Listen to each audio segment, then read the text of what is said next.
하나님의 말씀입니다. 경청하십시오. 이후에 여호와의 말씀이 환상 중에 아브라함에게 임하여 이르시되 아브라함아 두려워하지 말라. 나는 내 방패요 너의 지극히 큰 상급이니라. 아브라함이 이르되 주 여호와여 무엇을 내게 주시려 하나이까. 나는 자식이 없사오니 나의 상속자는 이 다메섹 사람 엘리에셀이니이다. 아브라함이 또 이르되 주께서 내게 씨를 주지 아니하셨으니 내 집에서 길린 자가 내 상속자가 될 것이니이다. 여호와의 말씀이 그에게 임하여 이르시되 그 사람이 내 상속자가 아니라 내 몸에서 날 자가 내 상속자가 되리라 하시고 그를 이끌고 밖으로 나가 이르시되 하늘을 우러러 무별을 셀 수 있나 보라. 또 그에게 이르시되 내 자손이 이와 같으리라. 아브라함이 여호와를 믿으니 여호와께서 이를 그의 의로 여기시고 아멘. 갈대아 우르라는 지역에 살고 있었던 아브라함은 75세의 나이가 되었을 때 하나님의 부르심을 받았습니다. 아브라함아, 너는 고향 땅 아버지 집을 떠나 내가 너에게 지시하는 땅으로 가라. 그렇게 하면은 내가 너에게 자녀도 주고 너의 이름을 존귀하게 만들고 너를 복의 근원으로 만들 것이다 라고 하셨습니다. 이는 실로 엄청난 약속입니다. 그러나 사실 75이란 나이는 인생에서 새롭게 모험을 떠날 시기라고 보기에는 조금 어렵습니다. 오히려 사랑하는 가족들과 친구들과 정든 고향과 집에 머물며 인생의 황혼기를 여유롭게 그리고 평화롭게 보내는 시기입니다.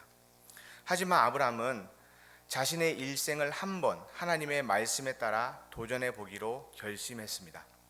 그리고 그는 평생 일궈놓은 모든 것들을 다 내려놓고 한 번도 가본 적 없는 낯선 가나안이란 땅으로 가게 됩니다. 언어와 문화도 낯선 이방 땅에서 이방인이 되어버린 아브라함. 그는 아무도 아는 사람이 없었고 그가 잘 정착하도록 도와주는 사람도 없었습니다.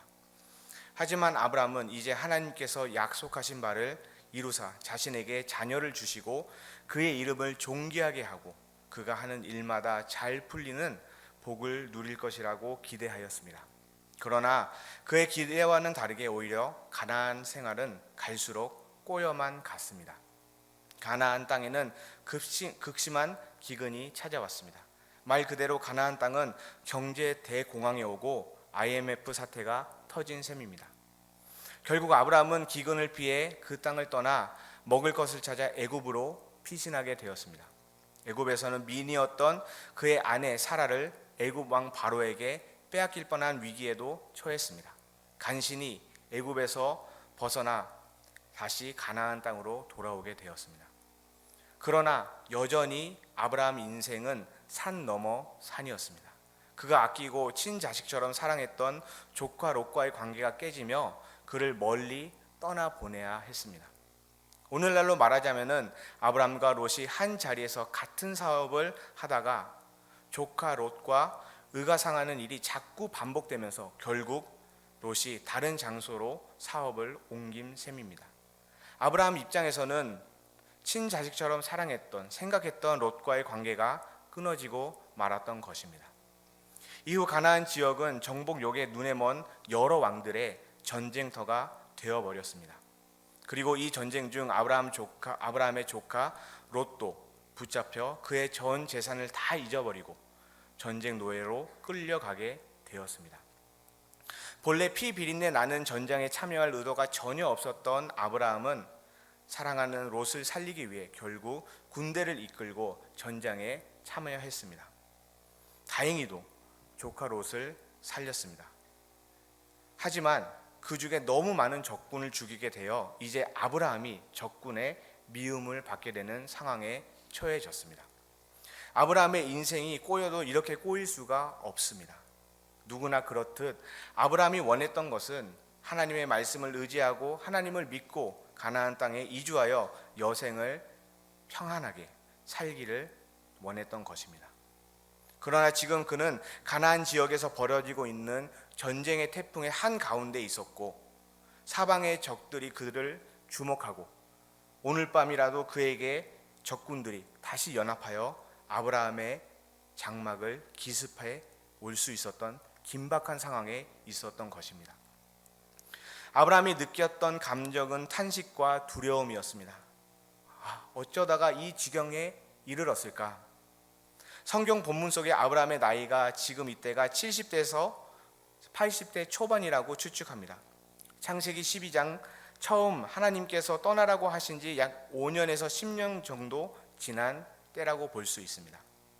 아브라함은 그저 하나님께서 주신 복, 약속하신 복을 믿고 가나안 땅으로 왔는데 그에게 벌어진 모든 사건들은 마치 하나님께서 그와의 맺은 언약을 완벽하게 잊어버린 것과 같았습니다.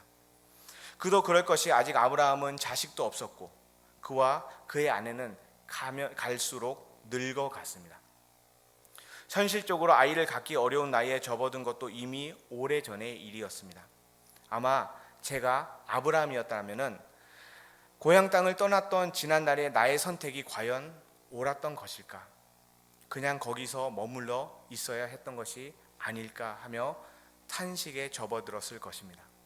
게다가 적들이 쳐들어오면 한순간에 죽음에 이를 수도 있는 극도로 두려움까지 겹쳐 있으니 정말 그 누구도 잠을 못 드는 긴 밤이 되었을 것입니다. 사람은 그 어느 누구나 살아가다 보면은 잠 못 드는 긴 밤을 맞이하게 됩니다. 사랑하는 가족이 아파서 병들거나 사고를 당해 큰 수술전에 입원해 있을 때, 혹은 사업이 어려워져서 고민이 깊어졌을 때, 내 마음처럼 되지 않는 자녀들의 문제 때문에, 대인관계 속의 어려움, 삶에 풀리지 않은 많은 문제들의 신음이 깊어질 때, 그럴 때 누구나 잠들지 못하는 긴 밤들을 한 번쯤 경험하게 됩니다. 사실 가장 힘든 것은 그럴 때 아무도 우리 곁에 없다라고 느껴지는 순간이 있습니다. 특히 모두가 깊이 잠든 늦은 밤에 온 세상에 나밖에 없다라는 그 적막함, 그 극도의 외로움과 고독이 있습니다.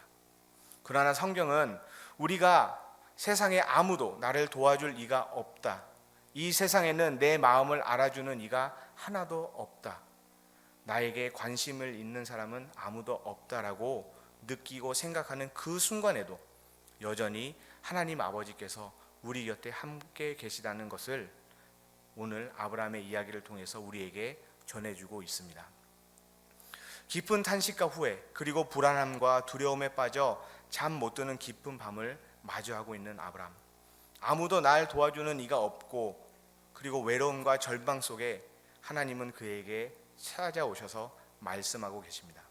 1절 말씀을 보시면은 이후에 여호와의 말씀이 환상 중에 아브라함에게 임하여 이르시되 아브라함아 두려워하지 말라, 나는 내 방패요 너의 지극히 큰 상급이니라 라고 말하고 있습니다.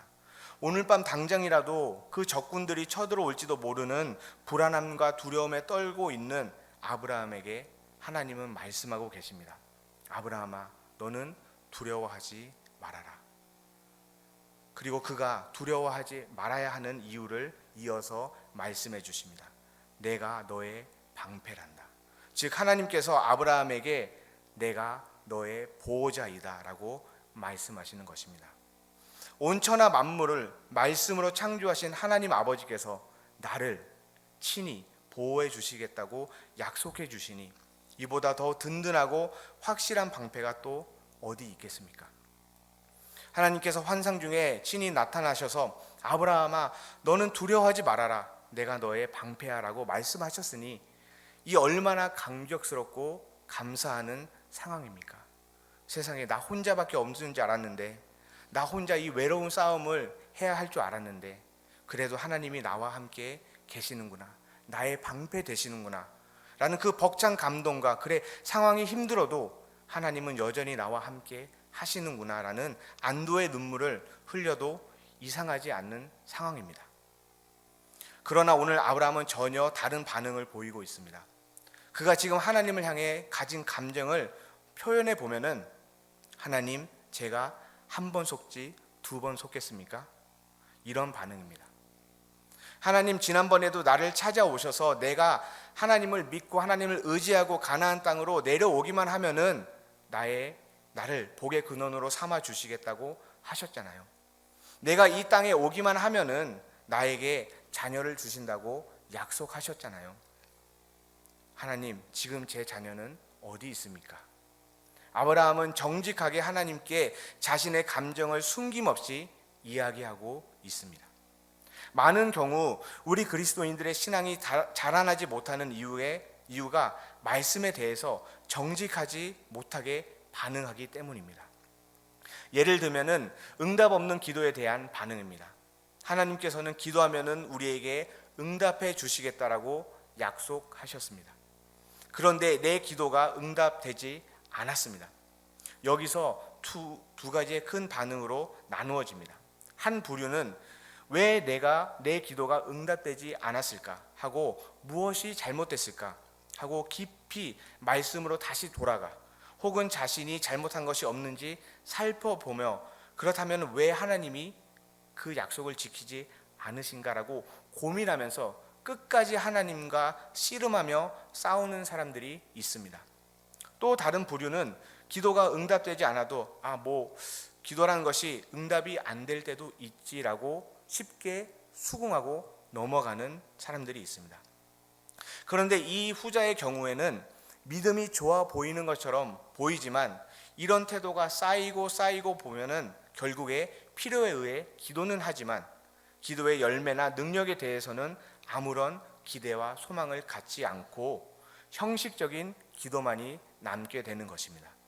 자신도 모르는 사이에 하나님의 말씀이 내 생활 속에서 내 삶 속에서 성취되지 않아도 아무런 문제가 없고 상관이 없다는 듯 대부분 고민하지 않고 그냥 살아가는 것입니다. 그러나 앞서 보았듯이 하나님의 약속이 내 삶에 성취되지 않는 부분들을 고민하고 또 고민하며 그리고 그 고민마저도 기도로 다시 하나님께 올려드리며 계속해서 하나님과 씨름하는 사람들은 결국 놀라운 영적 성장을 이루게 되는 것입니다. 분명 하나님은 아브라함에게 놀라운 약속을 주셨습니다. 두려워하지 말라. 내가 너의 방패란다. 그러나 아브라함은 하나님의 말씀에 정직하게 반응하였습니다. 하나님, 제가 주님으로부터 큰 상급을 받아서 뭐합니까?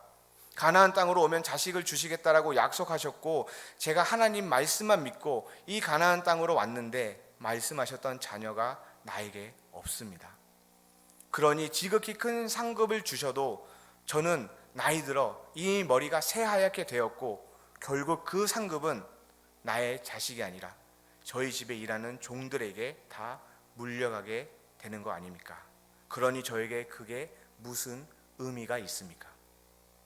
성경 속의 인물이라고 해서 언제나 그리고 무조건 다 믿는 것은 아니었습니다. 그들도 우리처럼 하나님의 말씀에 대한 의심도 있었고 불신도 있었습니다. 사람인데 왜 그런 마음이 없었겠습니까? 그런데 성경에 나오는 사람들의 한 가지 공통점은 있습니다. 그것은 그 의심과 불신조차도 하나님 앞에 정직하게 가지고 나아갔다라는 것입니다. 그리고 우리가 마음속에 의심과 불신을 가지고 하나님께 나아가는 그 모든 순간도 결국에는 기도가 된다는 것입니다. 왜냐하면 결국에는 다른 곳으로 가는 것이 아니라 그 고민과 그 어려움을 가지고 다른 곳으로 가는 것이 아니라 하나님 앞에 가지고 나아가기 때문입니다. 하나님은 의심과 불신을 갖고 주님 앞에 나오는 우리들을 절대로 책망하지 않으십니다. 그 누구보다 하나님께서 믿음 없는 우리의 마음을 가장 잘 알고 계시기 때문입니다. 성경은 우리 성도들을 동물로 비유할 때 다른 동물이 아닌 양으로 비유할 때가 많습니다. 왜냐하면 양은 정말 미련한 동물입니다. 시력이 나빠서 혼자 먹을 것을 찾아다닐 수도 없습니다. 자기 앞에 놓여져 있는 음식이 먹어야 되는 것인지 먹어야 말아야 되는 것인지도 분별할 줄 모릅니다. 목자가 푸른 풀밭에 이끌어 먹이를 주지 않고 물가로 인도해 마실 물을 주지 않으면 스스로 살 수 없는 아주 연약한 존재가 바로 양입니다.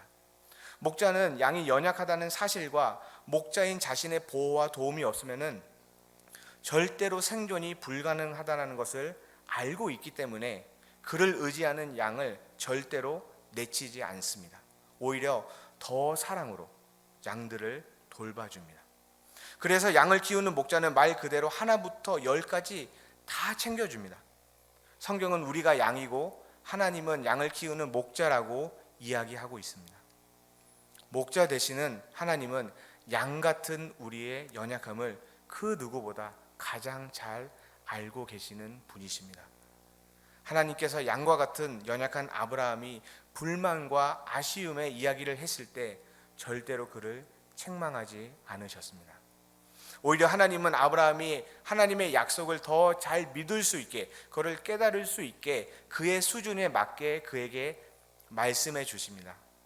아브라함아, 내 집에 기른 종이 내 상속자가 될 것이 아니란다. 너와 내 아내 사라 사이에 태어나게 될 내 자녀가 내 상속자가 될 것이다 라고 이렇게 말씀하시고 하나님은 아브라함을 이끌고 장막 밖으로 나가셨습니다. 아브라함아, 너 하늘을 한번 봐봐. 아브라함아, 저 별들이 몇 개나 있는지 다 셀 수 있겠느냐? 너의 자손들도 저 수를 헤아릴 수 없는 별들처럼 많아질 것이다 라고 하나님은 친히 아브라함의 의심을 거둘 수 있도록 다시 한번 그에게 약속하시며 그의 마음에 확신을 심어 주셨습니다. 사실 이 과정 속에서 아브라함 입장에서 보면은 당장 무슨 상황이 변화되거나 문제가 해결된 것은 아닙니다. 여전히 그와 아내는 나이가 들어 있었고 현실적으로 자녀를 가질 수 없는 그런 몸 상태였습니다. 그런데 여기서 아브라함은 다시 한번 하나님의 약속, 곧 하나님의 말씀을 신뢰하기로 의지적인 결단을 내립니다. 6절 말씀을 보시면은 아브라함이 여호와를 믿으니 여호와께서 이를 그의 의로 여기시고라고 말씀하십니다. 성경은 아브라함이 여호와를 믿었다라고 기록하고 있습니다.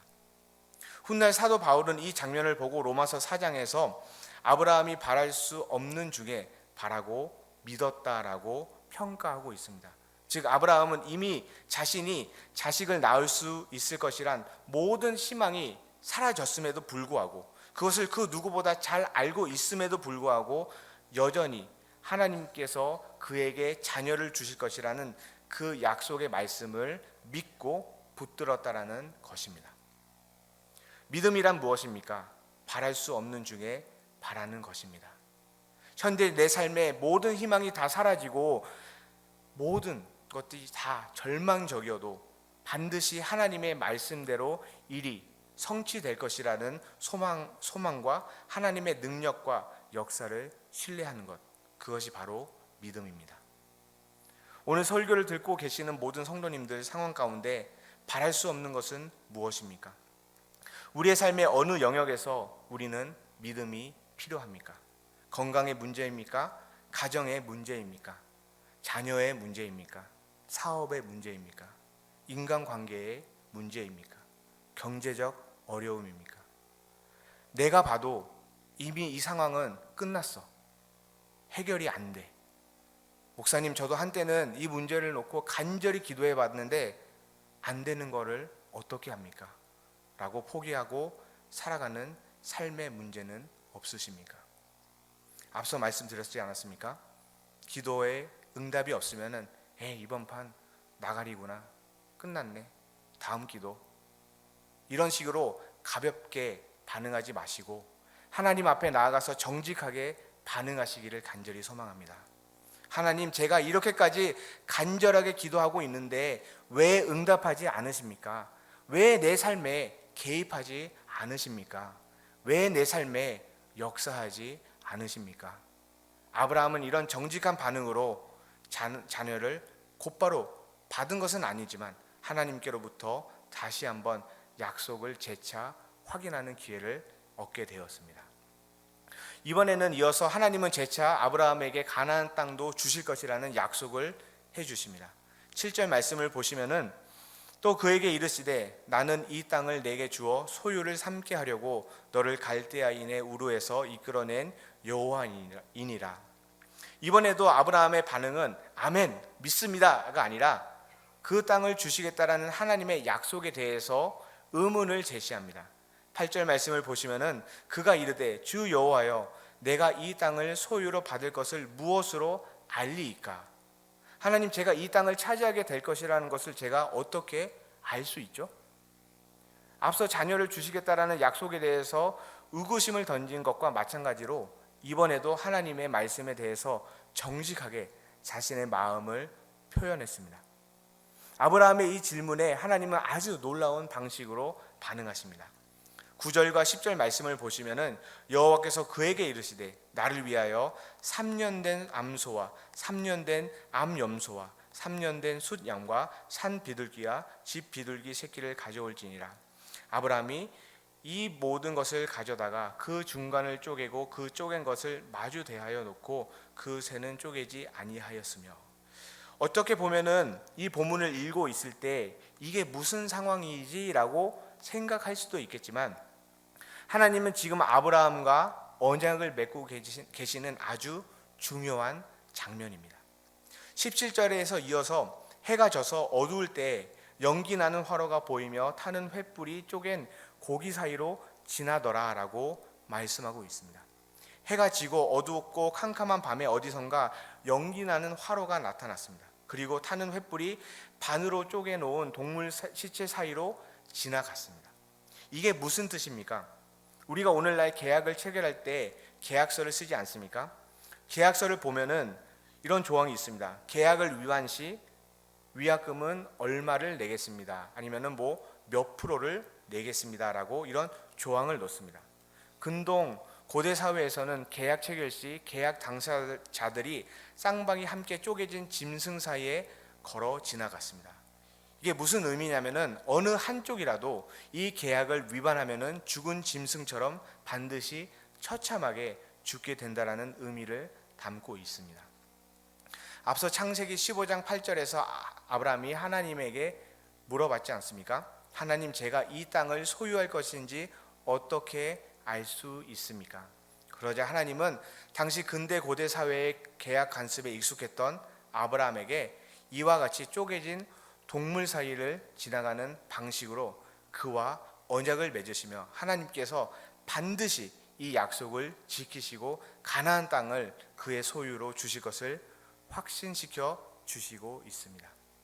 18절을 보시면은 그 날에 여호와께서 아브라함과 더불어 언약을 세워 이르시되 내가 이 땅을 애굽 강에서부터 그 큰 강 유브라데까지 내 자손에게 주노니라고 말하고 있습니다.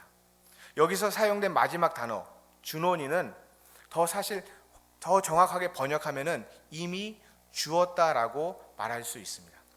하나님은 친히 타는 횃불의 모습으로 쪼개진 동물을 사이를 지나가심으로써 아브라함과 언약을 맺으시며 그에게 이 땅을 반드시 그의 소유로 주겠다라고 약속하신 것입니다. 하나님은 아브라함과 맺은 모든 언약을 다 지키셨습니다. 자녀가 없었던 아브라함에게 이삭을 아들로 주셨고 그 후에 그 누구도 능히 셀 수 없을 만큼 많은 사람들이 다 아브라함의 자손들로 태어나게 됩니다. 뿐만이 아니라 예수 그리스도를 믿음으로 하나님의 자녀가 된 우리들도 영적으로 보면은 믿음의 조상인 아브라함의 자녀들이 된 셈과 똑같습니다. 또한 하나님은 그 땅을 그의 자녀들의 소유로 주심으로써 땅에 대한 언약도 이루어 주셨습니다. 하나님은 신실하게 주님의 약속을 지키시는 분이십니다. 근데 여기에 문제가 한 가지가 있습니다. 언약은 늘 쌍방향입니다. 하나님께서도 반드시 그 약속을 지키셔야 하지만 인간의 입장에서도 지켜야 할 의무사항들이 반드시 있다라는 것입니다. 인류의 대표였던 아담은 하나님과 맺은 언약을 깨뜨리고 선악과를 먹어버렸습니다. 그 결과 우리 모든 인간은 결국 반으로 쪼개진 짐승처럼 처참히 죽어야 하는 비참한 처지에 놓이게 되었던 것입니다. 그러나 사랑의 하나님은 언약에 불성실했고 언약을 위반한 우리들을 죽게 내버려 주지 않으셨습니다. 친히 쪼개진 동물 사이로 지나가셨던 주님은 이제 하나밖에 없었던 아들 예수 그리스도를 보내주셨습니다. 그로하여금 친히 쪼개진 동물이 피를 흘리며 비참하게 죽은 것과 같이 십자가에 매달려 우리를 대신하여 죽게 하심으로 언약을 위반하고 죄를 지은 우리들의 모든 죄값을 그가 짊어지게 하셨습니다. 하나님은 끝까지 언약을 지키셨고 우리들의 또 남은 언약들도 반드시 지키시는 신실하신 하나님이십니다. 그리고 하나님과 지키지 못했던 언약을 맺은 양과 같은 연약하고 고집스러운 악한 우리들을 위해 하나님은 대신 그 언약을 위반할 시 받아야 죽음과 고통과 저주라는 죄값까지 다 대신 지불해 주셨습니다. 아브라함은 바랄 수 없는 중에 바람으로써 하나님의 모든 약속을 선물로 받았습니다.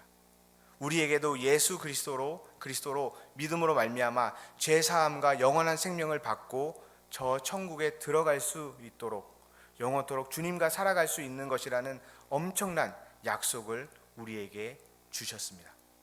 사실 아브라함이 자녀를 낳기 위해서 할 수 있는 것은 아무것도 없었습니다.